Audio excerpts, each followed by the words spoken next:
Así es, una expedición especial de DefTV luego de las imágenes que hablan por sí mismas sobre la catástrofe, sobre el terremoto y el tsunami que ha asolado a Japón. Una ciudad que está preparada para esto, una población que está preparada, pero aún así los daños han sido tremendos. Finalmente no fue de 8,9 sino de 9 en la escala de Richter, este terremoto muy cerca de la costa, lo cual impidió que todas las alertas, por más que sucedieron, por más que se dieron de que el tsunami venía, como están preparados los japoneses, era tan cerca de la costa que era difícil evitar y poder evacuar a toda la gente. De todas maneras, no solo es el impacto de lo que se rompió, como nosotros vimos, con el terremoto por un lado. Después está la destrucción masiva que fue el tsunami, porque el terremoto, las ciudades aguantaron bastante bien, están preparadas para eso. Lo que pasó fue el tsunami, fue el gran destructor, y lo que está sucediendo ahora, que también lo vamos a conversar, tiene que ver con el daño y el peligro nuclear, por haberse dañado 3 de las 54 plantas de energía nuclear que tiene Japón, justamente una de ellas, la de Fukushima, que está sobre la costa en la zona de Sendai.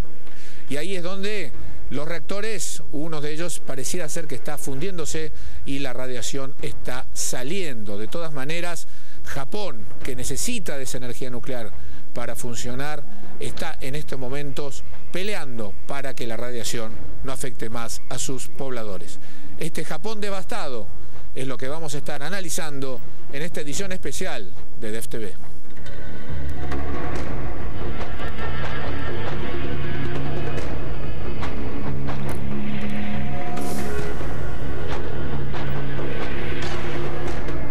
Nuestra idea también no solo ver las imágenes que son impactantes, sino también analizar lo que está sucediendo en estos niveles, como le dijimos, a nivel de la geología, a nivel del movimiento del terremoto y luego del tsunami. Después vamos a ver la parte nuclear y las consecuencias que está teniendo. Para esto vamos a empezar hablando con Rodolfo del Valle, que es geólogo del Instituto Antártico Argentino. ¿Qué tal, Rodolfo? ¿Cómo estás? Muy bien.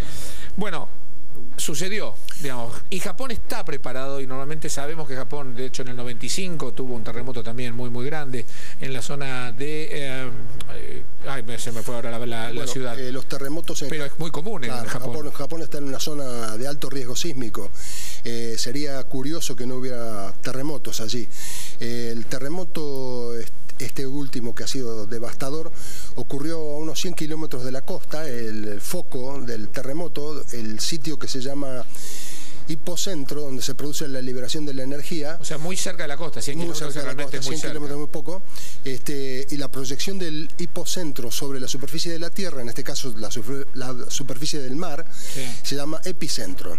El epicentro del terremoto y la profundidad del terremoto, 25 kilómetros más o menos, fue lo que ocurrió, lo que produjo 25 la devastación. Kilómetros de profundidad, ¿es mucho o es poco? Es poco también, poco, o sea, sí, es una combinación de muy cercano a la costa. Sí. No demasiado poco, pero bastante poco, así que la potencia, la energía liberada fue tremenda. El tsunami que vino después, o simultáneamente con el terremoto, en el hipocentro y en el epicentro, se desplaza la ola sísmica en mar abierto a 700, 800 kilómetros por hora, casi como un avión jet.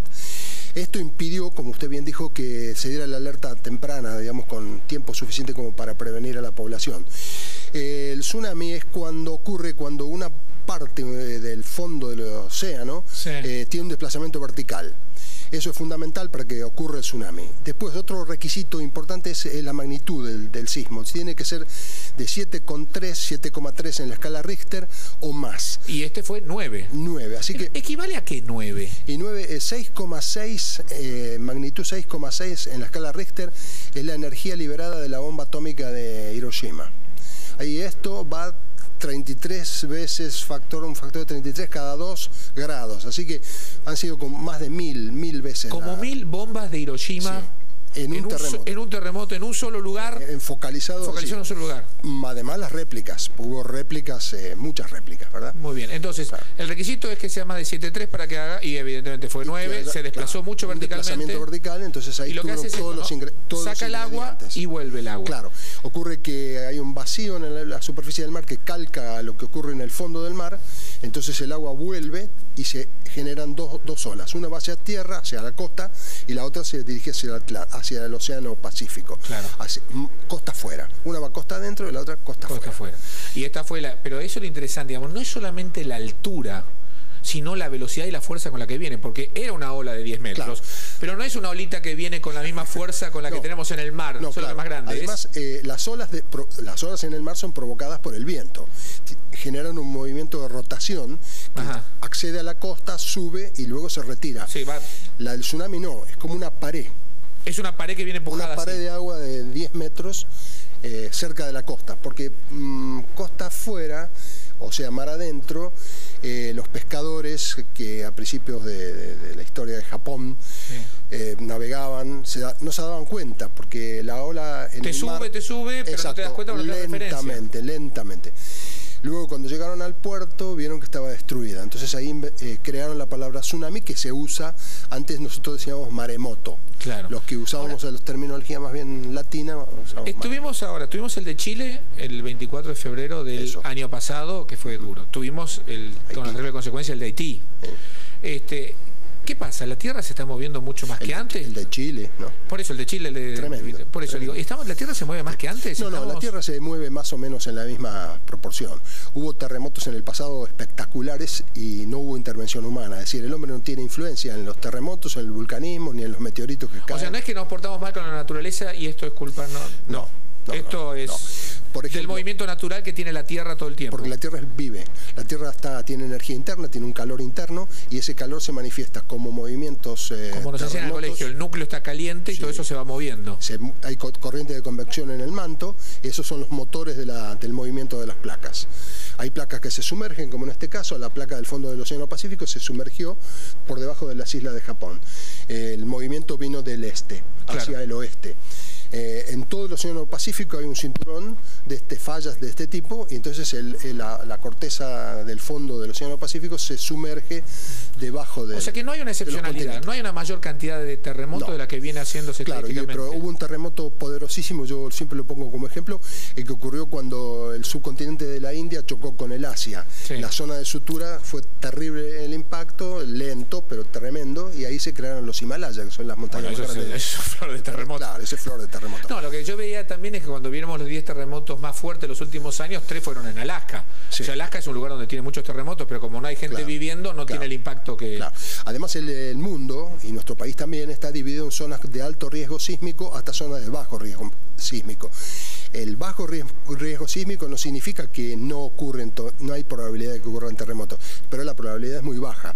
Acá en el Río de la Plata hubo terremotos hace 2 siglos, siglo y medio atrás, pero es muy improbable, es altamente improbable que ocurra. Siempre dicen eso, ¿no? Digamos que la zona de los terremotos y los tsunamis o maremotos es el Pacífico, que el Atlántico está liberado de esto en principio. Porque el movimiento ese de subducción, de meterse debajo de la corteza, una placa de corteza oceánica, ocurre en el Pacífico, preferentemente. En el Pacífico. Entonces ahí está la tectónica activa, el Atlántico tiene una tectónica pasiva, digamos, ¿no? O sea que, claro, es la placa que no se mueve. No, se mueven, sí, se separan. El centro del Océano Atlántico tiene una fractura donde escapa lava, pero lentamente se enfría y va separándose América del Sur de África. ¿Seguimos separándonos de África? Sí. Lentamente. Entre 1 y 10 centímetros por año. Entre 1 y 10 centímetros por año. Bueno, claro, lo que pasa es que los tiempos geológicos con los tiempos humanos no tienen nada que ver, ¿no? Claro. Ahora, ¿qué probabilidades, qué capacidad tenemos los seres humanos de detectar si viene un terremoto o no? Todavía no hay una técnica específica. Se pueden medir gases, radón, gases raros que se emanan de las fracturas, de las fallas. Pero las fallas están detectadas, se sabe dónde están las fallas. Se sabe dónde va a ocurrir el terremoto, cuándo no.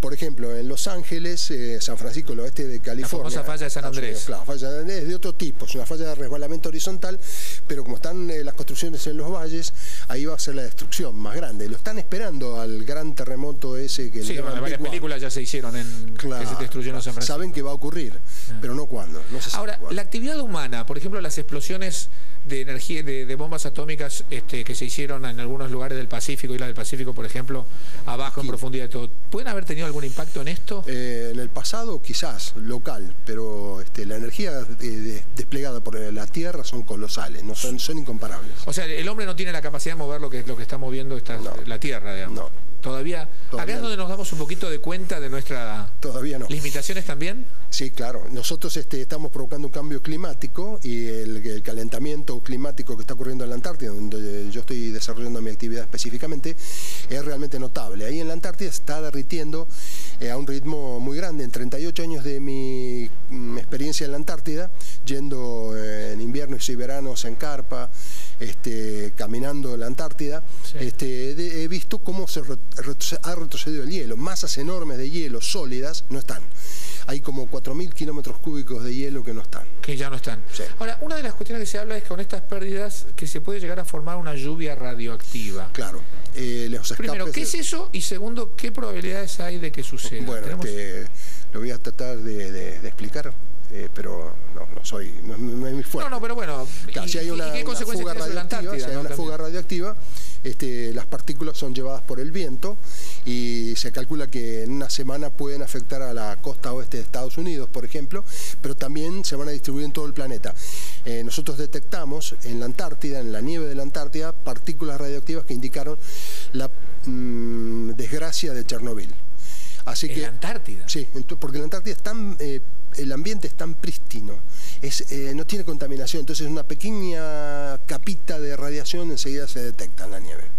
O sea que nosotros, si alguna vez hubo una radiación demasiado fuerte, ¿se va a detectar en la Antártida sí. también, desde Japón? Sin duda, sí, porque todos los contaminantes que producen en el hemisferio norte, tarde o temprano ingresan en el vórtice polar en la Antártida y van a depositarse en la Antártida. Nosotros no producimos contaminación en la Antártida, la contaminación que producimos es mínima porque hay poca población, las bases son muy pequeñas. Es más bien receptora pasiva de todo pero lo que se produce el resto del mundo. Recibimos todo eso, sí. Con esto de los terremotos, el tsunami y ayuda también, por supuesto, las películas, se habla del 2012, los mayas, el fin del mundo. No creo. ¿Qué dice la ciencia al respecto? Que no es un castigo de Dios, ¿no? ¿No? Es la geología, el universo es así. O sea que esto efectivamente, como usted dijo, digamos, no sabíamos cuándo, pero que esto iba a suceder. Sí. Y lo más probable es que vuelva a suceder también. Sí, claro. Esto va a continuar. Por ejemplo, en la Luna no hay ni volcanes ni terremotos porque está muerta, no tiene calor interno. Un planeta así, mucho no sirve para sustentar vida. Claro. Lo que estamos viendo... O sea, nosotros podemos vivir gracias a que esto también existe. Sí. Es una interesante combinación. Muchísimas gracias, Rodolfo.